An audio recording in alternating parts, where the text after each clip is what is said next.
Hi, I'm Brent Stafford, and this is RegWatch by RegulatorWatch.com here at the Kia Oval in London with Charles Gardner. Hello. And so we're sitting in front of one of the most amazing cricket pitches in the world here in London. And I was just telling Brent that up until about 200 years ago, the space behind us was a public execution ground. So in talking about tobacco harm reduction, I think that may be more appropriate than anybody, even in the meeting that we're attending here, would realize. There's a few people out there that I think we should be sending out there, maybe a Mr. Bloomberg. Well, I would put it a different way. There are people being executed with poor policies and with bad advice and with exaggerations of harms and lies by omission of context and false claims of causation from data that only shows associations, and just flat out lies. And specifically, obviously, I'm referring to tobacco harm reduction, innovations, safer nicotine alternatives to deadly, toxic tobacco products. Well, and we're here to talk about COP9, which is coming up. And we've talked a little bit about COP9 in our last episode. I mean, what do you expect from this? I mean, they certainly seem to be preferring their ideology over saving lives. Yeah, there's some real contrast going on here because COP26 on climate change is also going on. It's started right now. Just the day before yesterday, a number of protesters here in London literally glued their hands to a street with something like crazy glue, and to block the street. So there's real activism there, and COP26, which is the climate change COP, so that's the good COP, has more than 400 NGOs represented there as observers. Industry is there, so and industry that makes solar power and wind farms, but also the legacy evil fossil fuel companies are there as part of the discussion. It's an open and transparent process. And then what's going to happen, starting on the 8th of November, is COP9 of the Framework Convention on Tobacco Control, which is like the bad COP. Complete contrast. Complete secrecy. We just learned this morning that INNCO, which is the organization for which I work, has been excluded from observer status there.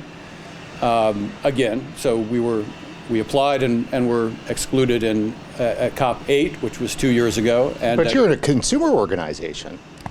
We are people who use safer nicotine, so we're the actual people that that should be part of the discussion. You can't exclude people who are living with HIV from discussions around HIV and AIDS policies. You can't exclude people living with mental health problems from discussions of policies that affect them. And I'm not sure why it's considered appropriate to exclude people who use any form of nicotine from the policies that affect us.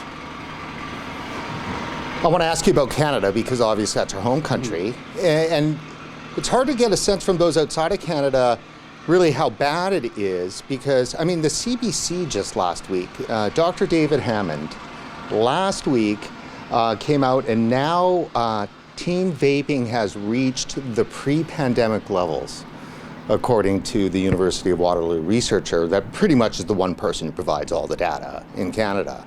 And it's hard to jive that, because back in March of this year, he came out in the media and said that teen vapings are leveling off. So we're just going through this cycle of being beaten over the head. And it's really hard because our public broadcaster, does leads that teen vaping's back up, and there's just no way to fight it. You're excluded from the CBC too as well. So, I mean, it seems everywhere it's exclusionary.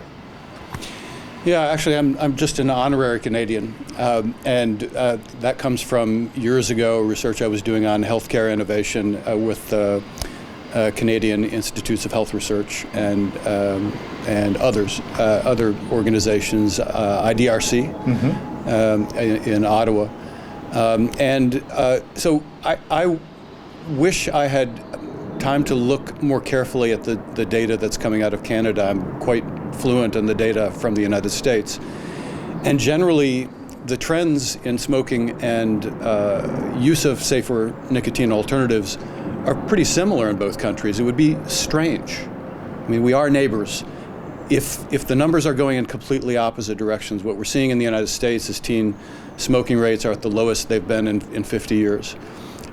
I would be surprised if Canada, if the Canuckers are different. Well, and that was the main part of the story, is that Canadian numbers are going up while the U.S. are going down. And that was the actual graphic on CBC. But are you thinking about e-cigarette use or We're talking cigarettes? about vaping use. Yeah, vaping. Yeah, So that's a puzzle because everybody obsesses on teen use, but more than 90% of people who are regular users of nicotine vapes are adults, not teens. I think that would be a surprise to most people, the average person. Sure. Because that's not what the screaming headlines are telling them. But teen vaping is way down. It's down, if you include middle and high school in the United States, it's down 62% in just 2 years. That's a stunning drop.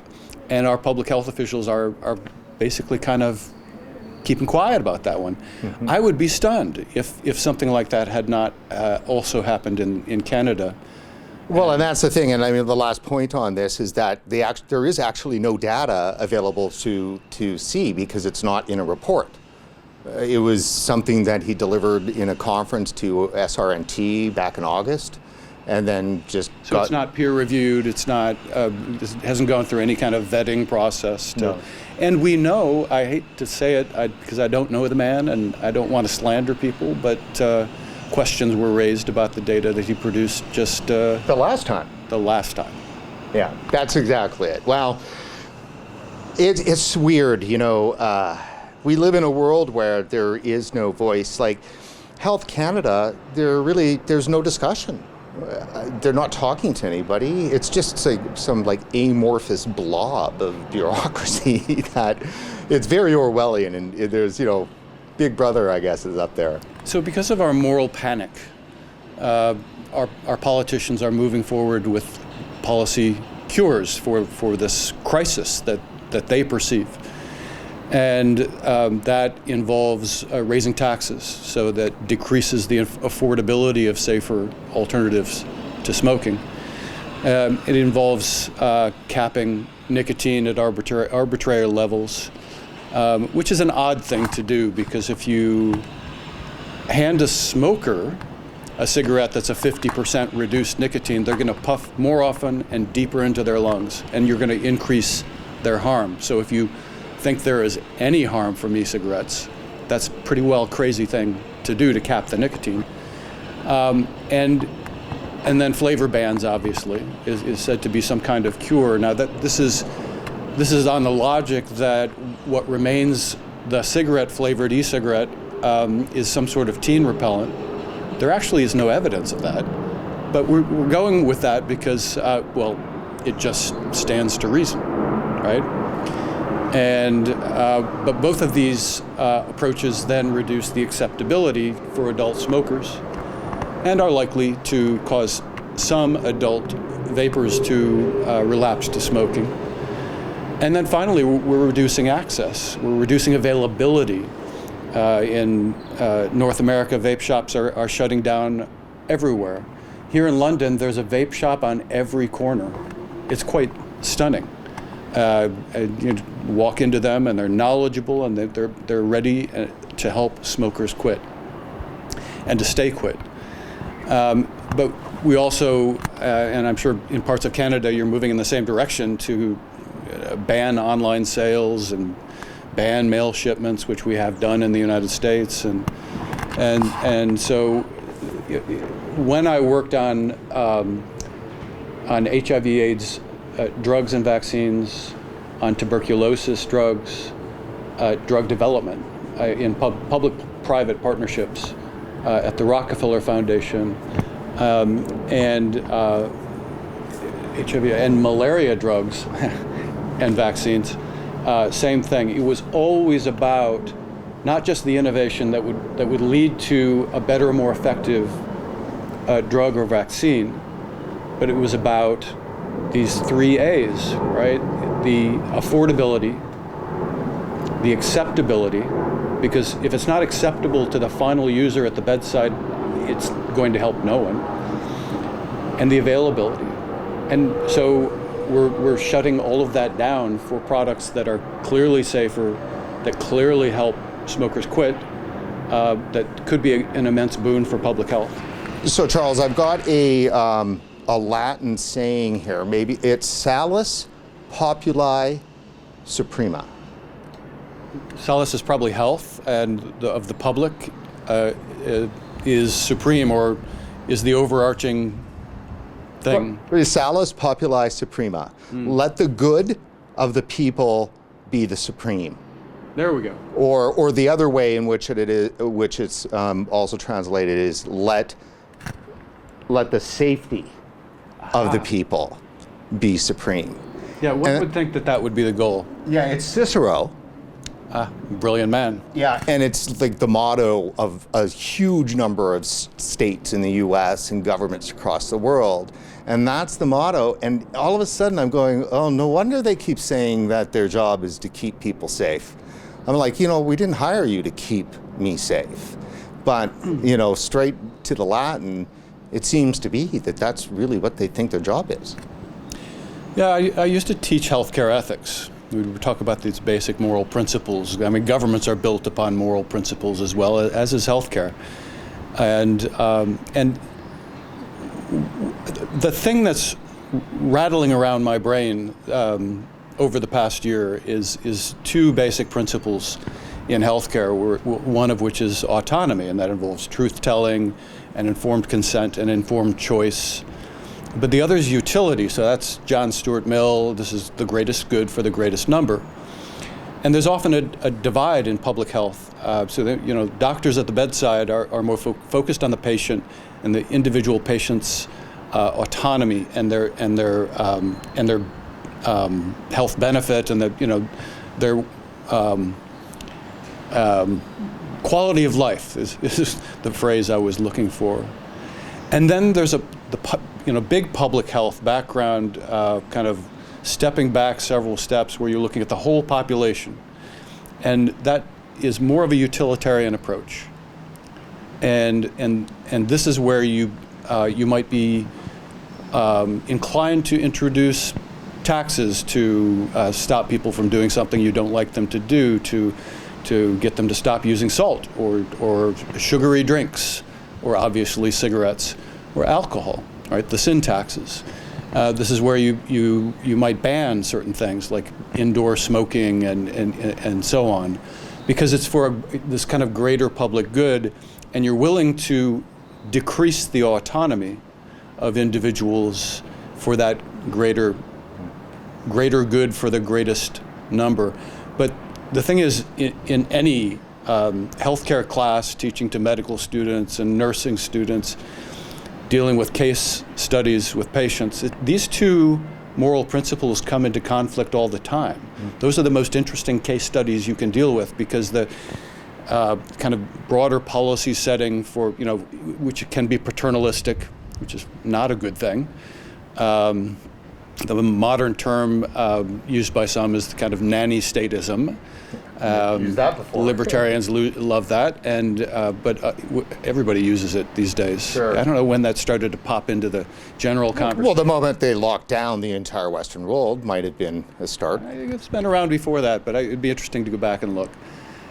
There's a conflict, and there's a genuine conflict that should be perceived here, and it should be discussed. And there are reasonable people who see a person's individual autonomy, the need to tell them the truth, as fundamental good, and it does come into conflict sometimes. So in traditional tobacco control approaches, we've demonized nicotine, for example, to the extent that 80% of physicians in North America, but not just there, 80% of physicians in India believe that nicotine causes cancer, heart disease, and lung disease, which it doesn't. A simple Google search for very trusted sources like the International Agency for Research on Cancer will tell you it doesn't cause cancer.